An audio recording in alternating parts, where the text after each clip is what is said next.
Гаворыць і паказвае свабода. Сёння з намі на сувязі Екатерина Шмаціна, эксперт Беларускага інстытуту стратэгічных даследаванняў. Добрый день, Катерина. Сергей Навумчык, мой калега. Сергей, прывітанне. Добрый день. І я, Юрий Дракахруст. Тэма нашай сённяшняй гутаркі такая крыху метафарычная, можа быць, ці абароніць захад Сергея Ціхановскага.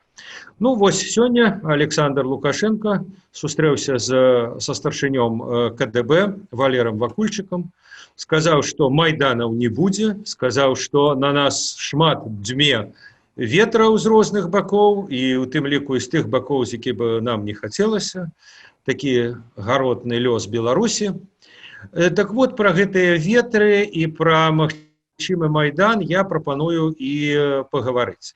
Давайте спачатку абмяркуем такое практычнае, я бы сказаў, пытанне. Ці будуць назіральнікі АБС?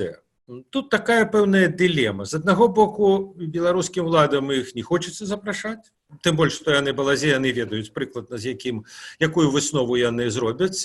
26 гадоў рабілі адно і тое ж прыкладна, акрамя 94-го году. А з іншага боку, ну, это вот, так сказать, такой жест, вот мы, так сказать, мы европейцы. Вось. З трэцяга боку, можа такая быць сітуацыя, што каранавірус ніхто не скасоўвае, і назіральнікі могуць проста не паехаць. І тады для беларускіх уладаў, ну што ж, мы запрасілі. Ну, а раз они так боятся, раз коронавирус, то это что ж, мы ж за все хорошее. Катерина, вот як вы думаете, пункт А, ці запросять, і пункт Б, ці поедуць?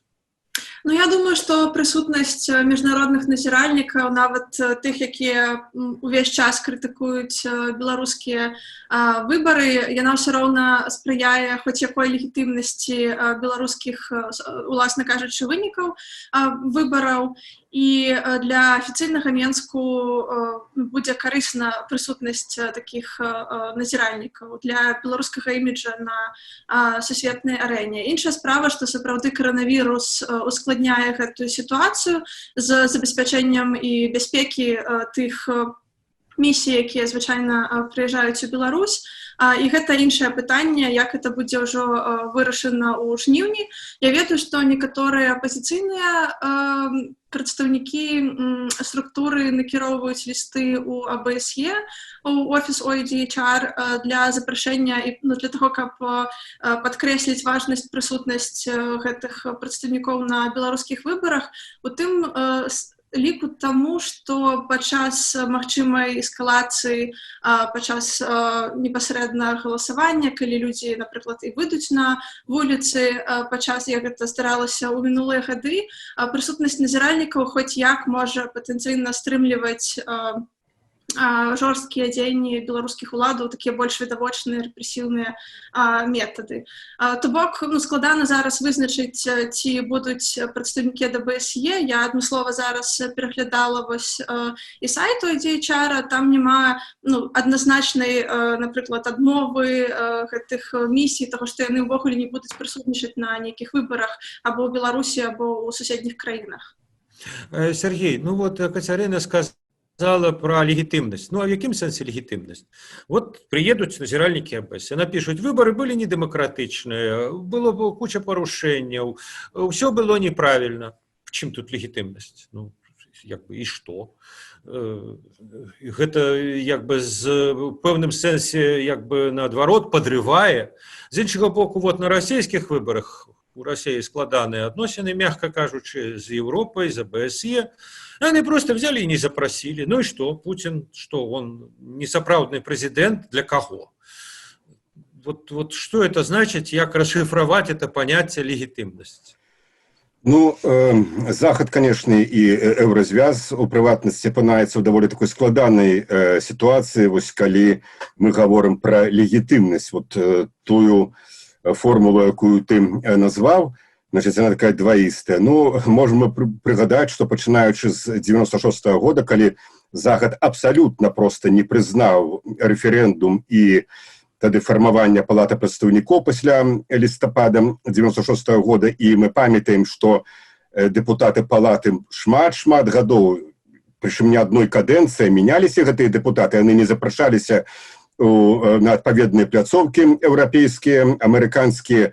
Доўгі час заканадаўчую ўладу прадстаўлялі дэпутаты Верховнага Савета 13-го склікання, хаця ўжо Шарэцкі быў у эміграцыі, а іншыя в магілах. Дык, тым не менш, так сказать, вот, тады сапраўды было пытанне легітымнасці. Але тым не менш амбасады, якія былі, якіх яшчэ не павыганялі тады в гэтай гісторыі з Драздамі, яны ўсё ж такі амбасады уручалі даверлыя граматы Лукашэнку, былі, так сказаць, нейкія контакты, таму гэта пытанне вельмі такое адноснае. Ну і все, як бы там міжнародныя дамовы, пагадненні, там пагаднення, пазбягання двойнога падання. Так. Вот такой заявы, скажем, мы не прызнаем гэты парламент, мы не прызнаем Лукашэнку. Вот, скажем, напрыклад, я кажу, вот у нас ёсць Рада БНР, старшыня Сурвіла, вот мы ее ўспрымаем як легітымнага прадстаўніка. Такога не было. Але я згодны з тым, што сказала Касярына, што вот мне здаецца, што будзе так. Цяжка, конечно, рабіць прагноз. Касярына прыгадала пандэмію, ну, мы ввогуле можам апынуцца ў той сітуацыі, што выбары могуць быць перанесены, конечно, не з-за пандэміі, а з-за той сітуацыі, якая складаецца зараз на вуліцах Менску і іншых гарадоў. Але вот тым не менш, я думаю, што нейкая частка, вось, нейкае прадстаўніцтва, у тым ліку, магчыма, ЭБСЕ, конечно, будзе. Будзе так, як ты сказаў, яны заявяць, што вот там і там было недэмакратычна, там і там не атрымалі доступ. Ну, але по факце, конечно, Лукашэнку, калі ён будзе, нават калі ему будзе намалявана зноў там 77-75%, яго вот так вот прызнаюць.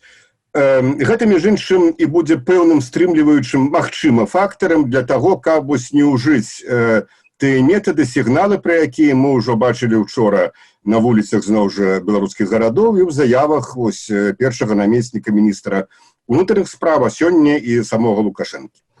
Ну так, вот наступное мое пытанне, такое, можа быць, чымсьці цяплейшае, ўжо як бы тычыцца зместу.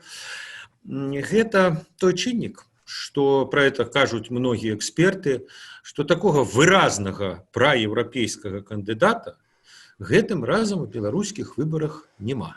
Вот як было, скажем, в 2006 годзе Міленкевич быў, яго быў лозунг «Беларусь Европу», ён, як мы памятаем, падчас перадвыбарчай кампаніі ездзіў по Европе, ну, атрымліваў амаль такія сігналы, что вот як бы это наш кандидат. Ну, скажем так. Вось. Цяпер не только ніхто з асноўных гульцоў, там ні Бабарыка, ні Цэпкала, ні Ціхановскі не кажуць Беларусь, Европу, але ва ўсіх, скажем так, ёсць пэўныя такія расійскія, назовем іх так, хвасты. Ціхановскі працаваў даволі шмат у Расіі, заявы такія вельмі цікавыя часам робіць. Бабарыка, ну так ввогуле Газпромбанк, пра што тут гаварыць. Таксама в інтэрв'ю мы памятаем і пра 31-ю карту, і пра шмат іншыя. У Цэпкалы таксама яго вот цяперашнія заявы. Ну сказаць, што яны як бы антырасійскія, это 100 пудоў нельга. І такая смешная, парадоксальная сітуацыя. Зараз беларуская ўлада, сам Лукашенко, обвинавачивая своих оппонентов тем, что яны прорасійские. Но это цирк, это комедия. Но вот, коли это говорит Лукашенко, ці означает это, что это хлусня? Нагул кажучи, нет. И в этом сенсе, магчыма, какие-то эксперты, аналитики на Заходе глядят, что, ну, а может и правда, а может Газпромбанк это сапраўды сур'ёзна. И в этом сенсе, як бы мы не атрымалі ў Менску, ну, мы, Беларусь, как бы не атрымала, як бы, яшчэ больш прарасійскага. Магчыма, там порядки будут больш такія ліберальныя, но геополитичная, як бы, гульню этот человек будзе гуляць іншую. Вот как Зенон Пазняк в интервью Дмитрию Гурневичу, як бы, это описал, ну, адносна Бабарыкі. Так вот, на ваш погляд, на Заходе вот эту ситуацию як будуць аналізаваць, якую выснову? Ці не зробяць яны такую выснову, что, ну, раз фактично выборы про тое, что ці Лукашенко, ці Путин, то хай будзе Лукашенко. Мы так моўчкі это скажем, но сэнс такі, ці не, Сергей? Так, напэўна, зусім магчыма. Ну, увогуле захад зараз апынуўся ў цяжкай сітуацыі. Гэта і пандэмія, гэта і эканамічны крызіс, які толькі будзе нарастаць. Пра Амерыку я ўжо не кажу. Там прэзідэнцкія выбары накладаюцца і на пандэмію, і на тое, што зараз штаты, гарады амерыканскія гараць у літаральным сэнсе, паўтараецца канец 60-х гадоў, напэўна. Ну, вось, скажем, для мяне індыкатарам было тое, што 4 дні ўжо прайшло, здаецца, 4, так? Пасля затрымання Сергея Ціхановскага, магчыма, я памыляюся, магчыма, штосьці прапусціў, але я прасачыў, паправце мяне, калі я не маю рацыю, але я не бачу рэакцыі міжнароднай супольнасці на нешта. Бо, скажем, мы ведаем, што ў пэўных выпадках Дзярждэпартамент рэагуе імгненна, літаральна рэагуе праз некалькі гадзін. Так, Сергей Ціхановскі, конечно, ён не зарэгістраваны кандыдат у прэзідэнты, але ён кіраўнік штаба прэзідэнцкага. Ну і потым адбыліся затрыманні Статкевіча, адбыліся затрыманні іншых актывістаў. Ну, іншыя часы. Юра, ты ведаеш, што, думаю, Кацярына ведае, што такія вось рэакцыі яны былі. Магчыма, мы іх яшчэ пабачым, але вось на гэты момант пакуль што іх няма. Ну, а што датычна твайго непасрэднага пытання пра лепш Лукашенко тут, чым Пуцін, маецца на ўвазе, чым Беларусь была б тэрыторыя Расіі і, адпаведна, там расійскія танкі, ракеты, значыць, што там у іх яшчэ ёсць, падсунуліся на 600-700 кіламетраў бліжэй да Варшавы, адпаведна да Берліна. Абсолютно так, безумоўна так. Безумоўна так. І гэту палітыку, ну, вот мы назіраем уже так 3-4 гады прыблізна.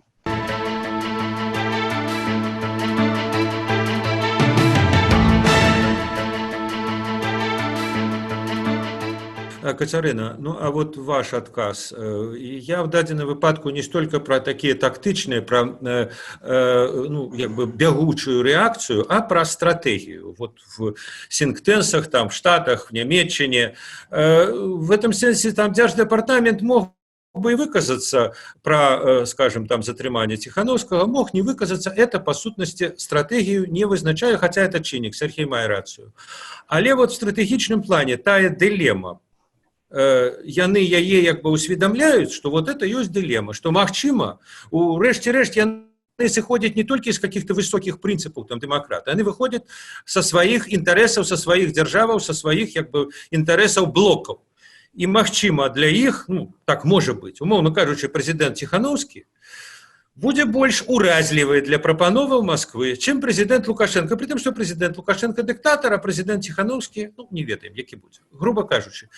Хаця, з іншага боку, вот ведаеце, я памятаю ў 2000 годзе, калі была сербская рэвалюцыя, тагачасны лідар этой рэвалюцыі, апазіцыйны кандыдат Ваіслаў Каштуніца, ён падчас выбараў казаў, што у сербскага народа на шыі 2 пятлі. Это НАТО і Мілошевіч. І НАТО это не перашкаджала. НАТО его падтрымліваць. Так што вот так ці так. Ну, я думаю, што калі казаць вось менавіта пра надыходзячыя прэзідэнцкія выбары, то у вачах Захада не чакаецца нейкіх кардынальных зменаў і, зрэшты, ну, сыходзячы там з паслядоўных заяваў Лукашэнкі, вынікае, што, ну, хутчэй за ўсё, ён як бы намераны перамагчы зноў элегантна на гэтых выбарах, і пытанне там пра сыход, транзіт улады, нейкія рэальныя змены ў краіне ў бліжэйшыя гады не прадвяшчаецца, і калі гэта і будзе, то праз некалькі гадоў і не на гэтых выбарах. І ў гэтым сэнсе не вельмі істотна, колькі там будзе выразна пра еўрапейскіх кандыдатаў, хто з іх там сустрэнецца ў Брусэлі з кімсьці ў камісіі ЕС, напрыклад, у Савеце ЕС, а хто там атрымае падтрымку Захада, хто не. Зрэшты, зноў-такі Захад ужо даволі стомлены гэтымі там сустрэчамі з прадстаўнікамі, лідарамі выразнымі беларускай апазіцыі, якія, можа быць, і прадстаўляюць нейкую добрую праграму, але ўсё роўна сканчваецца ў дзень падліка галасоў і нейкімі рэпрэсіямі і палітзняволенымі і так далей. А калі казаць вось на такую больш доўгую перспектыву, то і пра практычныя чаканні зноў-такі і ЕС, і Еўразвяза, ЕС і США, то я б сказала, што так, Захад глядзіць на нас даволі практычна, і ў практычным сэнсе спакойная, зноў-такі, тая ж стабільная Беларусь і прадказальная... Катерина, я вас перепыню. То есть да? я так зразумеў з ваших словаў, што нягледзячы на ўвесь беларускі энтузіазм, вот тысячи людей приходят там, значит, падтрымліваюць, там пишут в Фейсбуку, что все, уже Лукашенко ляснулся, уже его нема, так бы мовить, холодная стратегия, которые сидят в Брюсселе, в Вашингтоне, в Берлине, они уже различивают. Лукашенко застанется президентом, и нам треба думать, ну, як это оформить, як это признать, что з этого будет, ці не будет дестабилизация, якая не факт, что нам выгодно. Они так разважаются. Ну, я думаю, што дакладна, што там адбудзецца з 100% верагоднасцю не можа прадказаць ніхто. Я думаю, што нейкая там адсотак, паўадсоткі невызначанасці можа быць і нават у цэнтр там выркамі. Нет, я про тое, что, ведаеце, там люди распрацоўваюць стратегии. Яны на это поладсотка ставят что-то, что мы повинны зрабіць нешта для того, каб гэтые поладсотка стали адсоткам ці 2, ці 10. Я не думаю, што ёсць матывацыя істотная і там палітычная воля ў Захада спрыяць, там ставіць, укладаць нешта ў гэтыя паўадсоткі. Тым больш, што апошнія гады адбываецца, так бы мовіць, нармалізацыя адносінаў з Захадам, і там ёсць теж размарозка адносінаў паміж Вашынгтонам і Менскам, напрыклад, калі два бакі даволі прагматычна там дамовіліся пра супрацу, і ў вачах зноў-такі Захада стабільнасцю Беларусі гэта запрадказальным ужо як бы прадстаўніком улады, гэта нешта больш прадказальнае і карыснае, чым непрадказальны фактар, нейкі новы палітык, калі ён прыйдзе ва ўладу. Тым больш, што зразумела, што сучасны як бы incumbent не збіраецца нікуды сыходзіць у бліжэйшы час. Сергей, ты что-то хотел додать?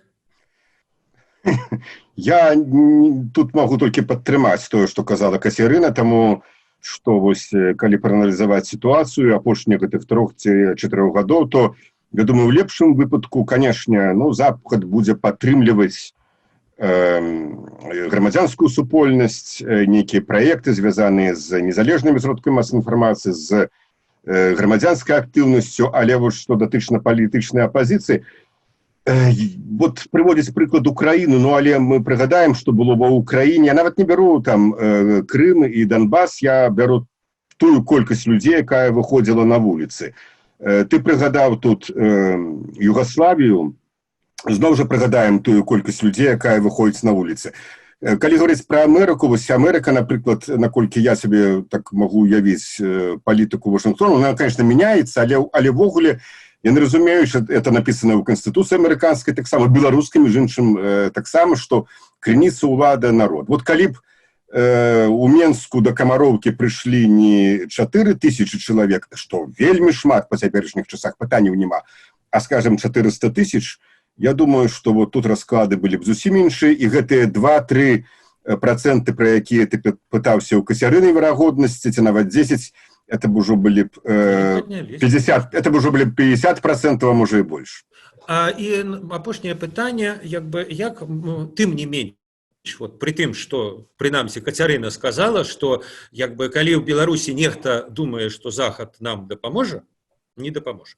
Але, тым не менш, пэўныя чырвоныя лініі, яны ёсць. В этом сэнсе, скажем, тым же 2010 годзе, калі Лукашенку казалі, што вы там правядзіце дэмакратычныя выбары, тут так не вопрос. Вот. Это было позиция запыту, позиция Заходу, позиция запыту. А реальная была чырвоная лінія, што не павінна быць крові, не павінна быць брутальнасці, не павінна быць палітвязняў. Лукашенко эту Сухаревскую конвенцию парушыў, он зрабіў палітвязня, в выніку, так сказать, он поимел санкции. Цяперашняй сітуацыі, якія чырвоныя лініі ёсць, што яму Захад гаворыць, што Александр Григорьевич, вы там, ладно, застанетесь президентом, Бог с вами, такі наш лёс гаротны. як і беларусаў. Але вот это не. Вот это майте на увазе. Вот за это будуць вялікія плугі і не будзе ніякіх пернікаў. За што, Кацярына? Ну, я думаю, што дамоўленасці і чаканні прыкладна такія ж, такі, як на выбарах 15-го года, максімальна мірна, без там палітвязняў, нейкіх зусім маштабных відавочных парушэнняў электаральных стандартаў і правоў чалавека. І зноў-такі, калі казаць пра фактар ковіда, то зараз Беларусь... Я вас перапыню, одну секунду. Пачакайце. Электаральных правілаў, калі вы кажаце пра электаральныя правілы, это уплывае на вердыкт. Але калі будуць парушаны электаральныя правілы, але без крові, яны, дарэчы, у 2015 годзе таксама былі парушаны, это триггер для санкцый. Вот калі у вас там неправільна падлічылі галасы, мы вводзім санкцыі, так, не? Парушэнні, як вы казалі на пачатку размовы, АБСЕ, напрыклад, місіі назірання яны кожны раз налічваюць 100 нарушэнняў. На парламенцкіх выбарах я сама працавала з назіральнікамі, бачыла там і маштабы парушэнняў, і тое, якія пасля былі фінальныя, вельмі крытычныя рамаркі. Я кажу хутчэй пра такое маштабнае затрыманні, пра нейкія зусім відавочныя парушэнні дэмакратычных стандартаў. А я хацела б падкрэсліць фактар ковіда, таго, што зараз Беларусь шукае фінансаванне у інстытуцыях кшталту МВФ і вядзе перамовы з Еўразвязам для проста патрэбаў падтрымання, так бы мовіць, на плаву беларускай эканомікі, і нам вельмі патрэбныя гэтыя грошы. І гэта дадатковы фактар, які зноў-такі прымушае афіцыйны Менск, хаця б дэкаратыўна, прыстойна прытрымлівацца нейкіх дэмакратычных стандартаў, каб проста атрымаць гэтыя грошы. Так, а вот такое удакладненне. І як гэта вельмі пільная патрэба Беларусі, як это ўплывае на траекторию чырвоных ліній. То есть размова такая, там, з Брюсселя, з Вашингтона. Вам это вельмі трэба? Окей, мы разумеем. А нам тоже сёе-тое трэба. Так что давайте домовляться. Про что? Наконт этих выборов. То есть, чаго могут додатково попросить, прапанаваць Менску, каб, вам же вельмі трэба грошы. Мы разумеем. А нам вот это трэба. Выдаццё грошаў залежыць не толькі ад правядзення выбараў, там ёсць іншыя патрабаванні, больш спецыфічныя кшталту гатоўнасці праводзіць структурныя рэформы і так далей. І то бок выдаццё грошаў, напрыклад, МВФ-ам, гэта не толькі такое чыстае палітычнае, не толькі палітычныя рашэнні і перамовы. Я думаю, што зноў-такі агульнае чаканне захада гэта хаця б, каб Беларусь прытрымлівалася такіх дэкаратыўных, максімальна прыстойна, максімальна спакойна правяла гэтыя выбары, хаця б як у 15-м годзе, і яны яго тады залічаць і падоўжаць далей у русле нармалізацыі двухбаковыя адносіны. Сергей, у Кацярыны такой даволі, я бы сказал, жесткий погляд, холодный по-своему. У тебя таксама? Як праходзяць чырвоныя лініі, сапраўдныя чырвоныя лініі, не заявы пра тое, што у вас павінна быць дэмакратыя. Мы бачылі, якія праходзілі выбары ў Казахстане і што там было пасля. І спадару Такаеву нічога не зрабілі, ніякіх санкцый, нават заўвагаў. Здаецца, нейкія заўвагі зрабілі, але ніякіх зменаў палітыкі ад таго, што там білі людзей в Алма-Ате, білі людзей у Нур-Султане і так далей, нічога. А ў Беларусі? Я тут так бы сказаў, тут ты ўжыў гэтае ўжо слова, таму я яго паўтару, кроў. Білі, б'юць, будуць біць. На гэта Лукашенко можа сказаць, паглядзіце, што у вас там робіцца в Міннесоце. Так. Я б сказаў, што чырвоная бясспрэчная рыса – это кроў, гэта смерць. Вось калі, не дай Бог, будуць смерці, тут, безумоўна, будзе чырвоная рыса. Раз, і другое, конечно, гэта доўгатэрміновыя такія пасадкі ключавых асобаў. Як это было тады ў 10-11 годзе, кандыдатаў прэзідэнты, іх там бліжэйшага атачэння на 5, на 7 гадоў. Знайшла ўлада ўжо механізм, як з гэтым быць, содзіць на 15 сутак, потым зноў на 15 і гэтак далей. Думаю, што гэта мы будзем назіраць і цяпер. Але калі ты пытаешся пра чырвоную лінію, то гэта якраз такі будзе чырвоная лінія. Кроў і такія доўгатэрміновыя пасадкі, што адназначна пераводзіць у лік палітвязням. Тут сітуацыя якраз вельмі важная, калі будзе развівацца ў дачыненні да Ціхановскага. Ці яны яго патрымаюць там 15 нейкіх там сутак і потым выпусціць, ну потым у яго там ужо яму павесілі, так набралася 30 сутак, і ягоных паплечнікаў. Ці гэта ўсё ж такі будзе гэтае разгортванне гэтага фарса, які ў горадзе не быў там, ператварэнне ў крымінальную справу, і потым там, здаецца, да 6 гадоў. Ну, па тым, што сёння Александр Григорьевич сказаў, там не будуць банды хадзіць па Беларусі, типа не будуць крылля чорныя над родзінай летаць, так, поля его просторные не смеет враг топтать. Я разумею, што яго, конечно, цягне на тое, да чаго ён прызвычаіўся. Але, відаць, каля яго ёсць і людзі, якія падказваюць яму, ну, Александр Григорьевич, так сказать, ну, невыгодна нам гэта рабіць. Таму тут яшчэ рана казаць, якіх бок будзе абраны. Але я думаю, што чорную, прабачце, гэтую, ну, яна же чорная ёсць, я можна так называць, гэтую лінію чырвоную, у літаральным сэнсе чырвоную і крывавую, улада все ж таки не пераступіць. Все астатняе, як бы гэта не хацелася, як бы не сумна гэта было прызнаваць, все астатняе уладзе будзе даравана. Сёння на Свабодзе, ў пражскім акцэнце з вами былі Кацярына Шмаціна, Сергей Навумчык і я, Юрый Дракахруст. До наступных сустрэчаў. Всего доброго. До побачення. Все, дзякуй вялікі, дзякуй всім.